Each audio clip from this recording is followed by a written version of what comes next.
Judy. Thank you. That was a really excellent summary of all 6 chapters of the book going forward, and I think will stimulate a lot of discussion. Let me just go back to where we started in terms of the Business Roundtable statement and the statement of purpose, and what we think that meant.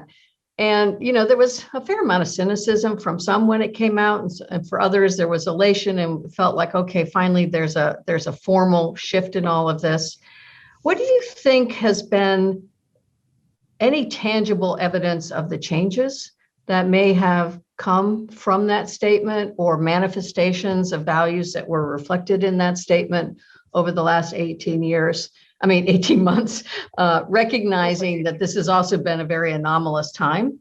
Have you seen anything out there that would kind of substantiate that this truly is a reframing of purpose?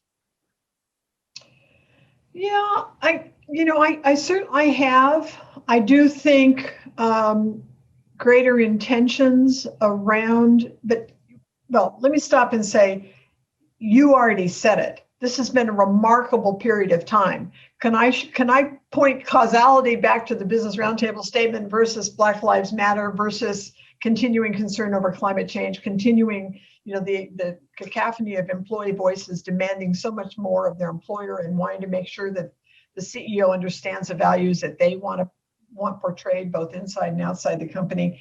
No, I can't. I think it's a moment of remarkable change. And I believe the Business Roundtable's restatement of purpose was inevitable and was a response to how much things had already reverted, frankly, to a time in which was a more natural way for companies to think and act. Mm-hmm. I don't think we're going back. I do believe, however, that a statement like that is important. And it's important because it's the sounding of intention. And if we want systemic change, you got to start with the core, kind of like the principal mindset. And to the extent that these many CEOs, 181 CEOs who initially signed out and a few more that signed on after the statement landed, so let's say close to 200 CEOs, I think they were both saying, but of course we care about our employees. Of course we care about the communities that host us and where our employees reside. Of course we care about the complicated supply chain. Of course we care about, the environmental effects. And of course we care about racism and inequality and all of these other things that are abounding in current time. So I think they were kind of saying, yeah, no, we're here. The challenge is, as you say, what happens now? And we can talk about it, but I think business still operates under a serious trust deficit when something like 50% of young people identify with socialism more than capitalism. We know something has really run amok. And the work ahead is about matching. You start with mindset. That's where systems change starts. But then it's about really driving the change through the operations, through the governance, through all of the myriad ways in which business acts and its tremendous influences. Business isn't bad or good. It's not immoral or moral. It's a bundle of incentives and protocols and decision rules and ways of thinking and operating. And as Lynn Payne, who wrote with Joe Bauer the article, The Error at the Heart of Corporate Leadership, as she really wrote, it's a brilliant article. It's in Harvard Business Review. I strongly recommend it. And it speaks powerfully to what the law actually says and the scaffolding that's keeping the system in place. Mm-hmm. So we have to kind of take down the scaffolding that keeps shareholder primacy in place. But we've started with the most important point, which is, we've set the intentions. One of the things you were talking about employees as allies earlier, and I had 2 really questions around that. One is to get a little bit more clarity about what you mean by allies. Allies to whom? And the other thing just related to that I was thinking as we were talking about the kind of the new statement of purpose being a foundation, it was very interesting to see the press track the number of companies that explicitly came out and said, we will not be laying off our employees during the pandemic, and who have sustained that now well over a year. And I kept thinking about, one, would that spotlight have happened? Two, would there have been as much intentionality around retaining the workforce and protecting that major group of stakeholders?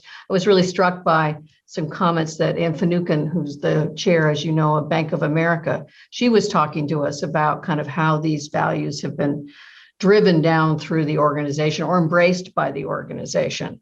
And Bank of America has been one of those ones that has been adamant about not laying off people. And I think there are some, again, we can't point to causality, but it's a synchronicity almost, between those values being exposed. And as you said, it was really interesting what you said, Judy, which is the companies are saying, we've always done this, but almost those things have been blinded by our deep-seated assumption that it is shareholder primacy, right? So they were kind of put into this box where all these other things weren't getting recognized and valued as much. So I think there's some interesting basis for that. The work's not done, right? Yeah, the work's not done. Will we, there's no such thing as perfection here. This is about continuous improvement. It's like the quality you and I used to call the quality movement. Today, people would talk about as lean manufacturing, or other models would come to mind. But the work is never over. Sustainability is not an endpoint. Sustainability is a mindset. And the work that has to happen is scrubbing the decision making to make sure we're being thoughtful. Are there trade-offs involved? Damn right, there's trade-offs involved. I mean, that's what business people do. They manage. It is, for many of them, a real calling. And that problem-solving capacity that business has, we need that at the table.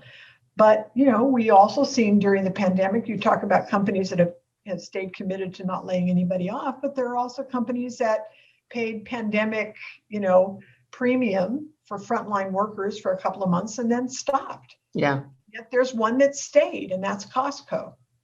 And did their stock go down when they said we're going to continue to pay a $2 an hour premium? Yeah, their stock went down. The stock goes down because the stock market doesn't value putting people to work. It values companies and decisions that recognize employees as a cost of operation to be minimized. Right. That may be have some truth if all you're really managing for is to extract as high a possible return. So on the other side of the equation, companies are the ones that really are motivated to drive these changes because they're the ones that are managing in this complexity and see the need to kind of multitask, if you will, and manage these conflicting to the best possible outcome. Their responsibility is to the enterprise. It's to the health of the enterprise. And so that's where they need to keep their mind. But it's a complicated undertaking. And when companies got a tremendous lift with the reduction of the corporate tax during a couple of years in the Trump administration, they brought a lot of cash back. They brought a lot of cash back offshore, but it didn't end up going to employees. It ended up going to the shareholders in the form of share buybacks and the like. Yeah. So there's more work to do. Yeah, I like in the book where you've just alluded to the point, but where you talk about employees as an asset versus being perceived as an asset rather than a cost center, basically, right? Or a major expense. And, the first thing that everybody goes to, and we've seen a lot of it, is, okay, let's cut the employees and that expense line and forget that that's in many ways, the most important asset that people have, especially in institutions like mine, like an educational institution or a Deloitte or, any of these companies that rely on human talent to deliver their value. That's not why you should think of employees then as your major cost center, where you can all of a sudden, shift your bottom line. Morgan Stanley is, I don't know if it's out yet, but I had an opportunity to look at some research that came out of a fund at Morgan Stanley called Counterpoint. And the research is about employee retention. And their research, they have a lot of data that they've been able to assemble from all of the data that they have access to through their markets that they command. And it's very clear that there is a strong correlation between retention of employees and firm value. Yeah. Huge. It's a huge factor. So even if you're talking about employees at, kind of at the end of the food chain there, retention is still a factor. None of them are expendable. Yeah. And that's such an important thing for us to remember, especially now as we're still battling through all the financial pressures that we're facing. So Judy, if you were to kind of think about all the companies that you've looked at and the kind of stories that you've been told, what company really stands out for you? Like if you could do it over again and go be an employee at this company with the values that you hold now, where would you go? Well, I think done it really well. I am drawn back to some of these storied brands, that I believe it was baked into the DNA of the company. I'm very drawn to Levi Strauss. Yeah. We've worked closely with Levi Strauss. We've had probably 5 fellows in our First Mover Fellowship program. And there is a culture there that it came out of a family legacy, that kind of DNA of putting the kind of community before the enterprise, or understanding. Maybe it came from manufacturing in the Southeast for years and having literally company towns that produce denim for blue jeans, and building that kind of recognition that things went better if that was done harmoniously. But there's others. I mean, companies, other storied brands like Herman Miller I write about. These are companies that when it comes to purpose, Herman Miller always had design at the center of thinking. And as a result of putting design at the center of thinking, they valued the designer. They valued the designer, and through the process of design and elevating design, they were really one of the first companies to start to design for sustainability rather than to try to append it to the business model. So, companies like that I just think are amazing. But I could also name, Southwest, another company that kind of employees written into the kind of code of what Herb Keller built when he built Southwest. Did the shareholders benefit? You bet they did. Yeah. But that's an output. You had another interesting example, which is kind of relevant to what we're going through today, which was Merck, where you were talking about how the CEO there made a very controversial decision to go ahead and support the development dissemination of this drug that they had discovered, right, for river blindness. Yes. And that the demand, was river blindness was in poor countries and the demand was relatively small. And if you'd just been thinking about it through the shareholder lens, you would have just nixed it. But he said that the scientists were the essence of the value of the company of Merck. And if he were to turn on the scientists and not deliver a life-saving medicine that they had developed, he couldn't even see the company continuing, basically, right? He would lose their trust. I just thought that was a beautiful example. And he is a scientist. Yeah. So he was of them, and he understood it. He got it in a very fundamental way. Yeah. It's a beautiful example, and it became a business case that is still taught. So Judy, those were some of the more kind of the positive things that you've seen. What do you think are the 1 or 2 most important or serious dug-in barriers that we have as we try to move this agenda forward in this broader definition of purpose? I think there's so many questions open about the kind of nature of work. I talk about, I think one of those blind spots is the need for companies to really have a real philosophy about work, almost to check the kind of efficiency, reaction at the door. Roger Martin, who is like you, or was dean of the business school at the University of Toronto, wrote a book recently on this question. I can't remember exactly what the title is. Somebody in the audience will know. But kind of really challenging this notion that efficiency is what we think. Efficiency is going to drive you to, as I mentioned earlier, to contracting out work. It's going to make it harder to understand both where the upside is with artificial intelligence and how do we deploy it effectively, but also what are the ethical decisions that are going to be absolutely need to be front and center as we move into the next generation of how work is managed and deployed.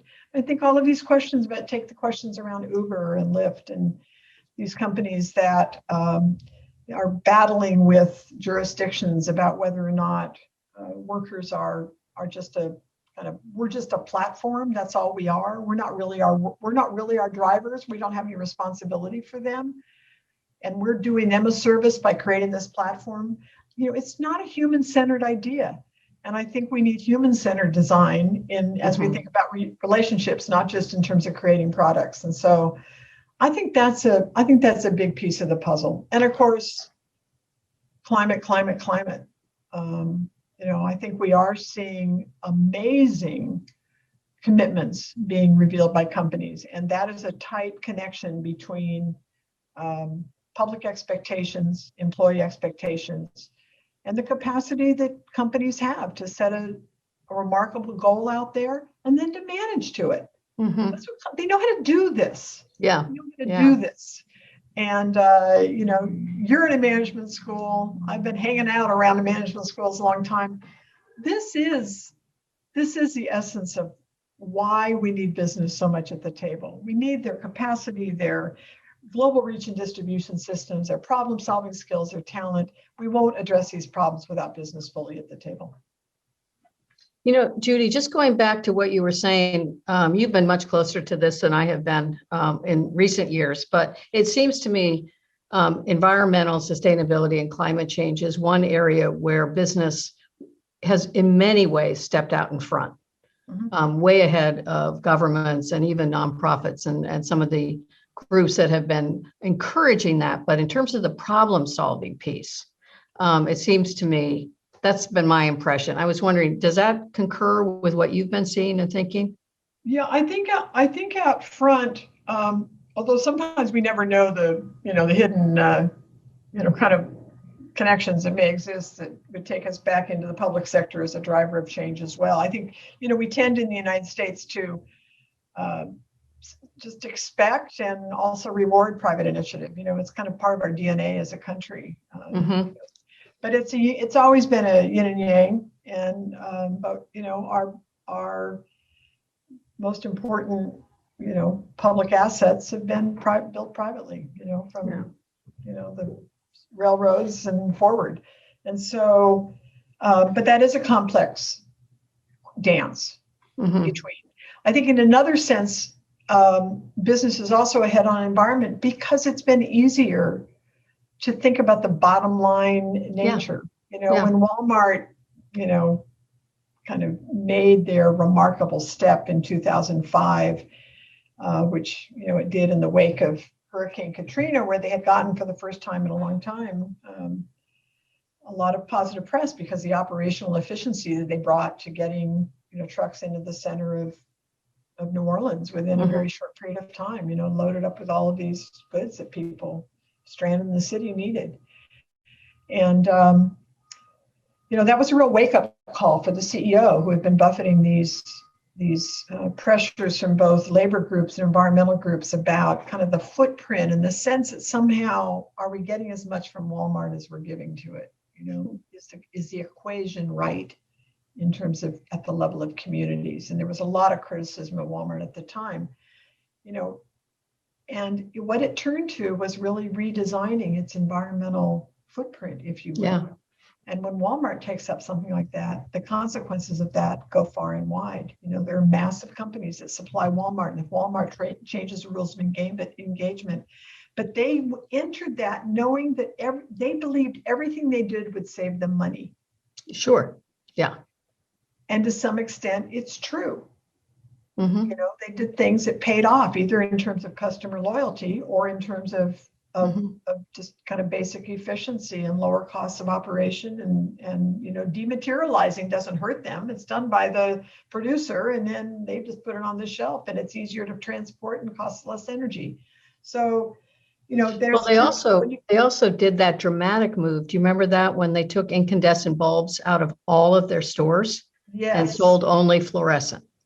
and green, yeah. And for a lot of the people who were quite critical of them around their human resource practices, but were very active in the sustainability movement, it forced them to look at that company through multiple lenses. And I think that's what you're also saying about the Katrina incident, right? All of a sudden, here's this company that's been kind of maligned and does this heroic act and shows that it can deliver. So it can be evolving that way, right? You talk quite a bit about that in your book. Absolutely. And I've always felt that whatever window the company goes through is a good place to start. So if, when Walmart started with their environmental program, it didn't mean that the questions around employees and labor and costs of operation in that domain didn't also enter into the picture. And we are seeing, we're in a new moment, and Walmart is again showing some leadership in this domain. Mm-hmm. Mm-hmm. So let me just ask my one last question before we open it up. I think we're a little bit over time, but I have to put myself in my dean's hat as a business school. And so what do you think is the role? Maybe this is too big of a question, but what do you think is the role of business schools, or in terms of fostering this kind of mindset and understanding, right? This paradigm shift.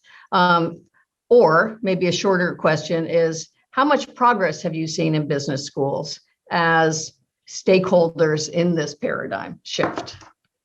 Well, I think they're critical. I think, let's remember, you and I both know this. I mean, something like I think it's really more than this, but it's measured to be at least a quarter of undergraduates pursue degrees in business. Same thing at the graduate level in MBA programs.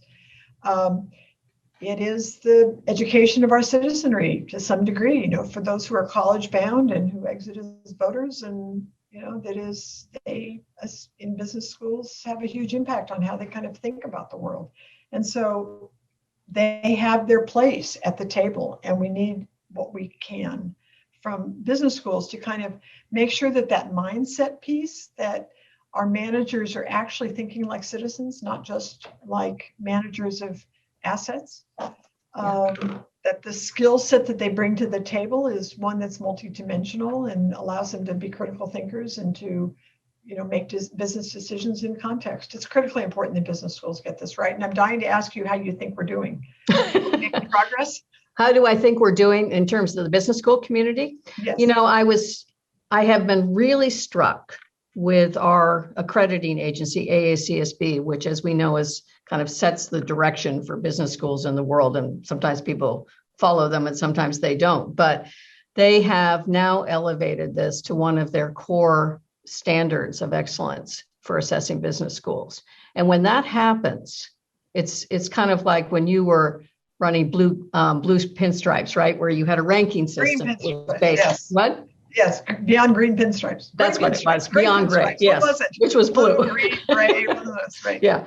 So, I mean, we all kind of really looked at that as a measurement, but this, we all go through this every 5 years, and they've done a really, really good job. I've been very happy and impressed with how they're kind of laying this out and why they think it's so important for business schools to do this, and really demanding that we're able to show that we're integrating attention to this broader model that you're talking about throughout our curriculum and our co-curricular activities. So I think we'll see significant change in the next 5 years with this very strong incentive that we have to be fully accredited, right, and meet all the standards. And it's not like an isolated agency sits down. This is a whole community of business school leaders that have gotten collectively to get AACSB to this point. And I think that's, again, I think if you kind of look at your work, this is really an outcome of a lot of that work and the related work that's gone on for the last 20 years to get us here, because that institution was not there when I first became a dean.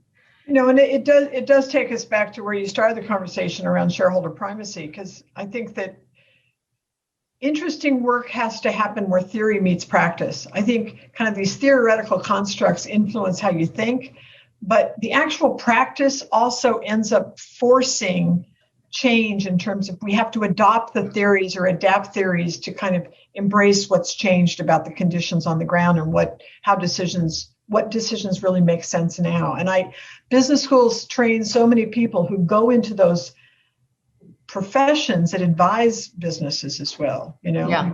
We're seeing complicated days play out at McKinsey, for example, but obviously banking and capital markets and, accounting firms and tax advisory firms and all of these firms that in some ways have the luxury, because they're more of a hidden part of the puzzle, to focus in on kind of a conception of the firm that is very simplistic. Mm-hmm. And business schools really need to raise the sights of these professionals because they're instrumental. They are remarkably influential. They influence what business schools can do by the kinds of skills that they're asking for. And this is part of this complex dance that I think business schools need to really be a part of.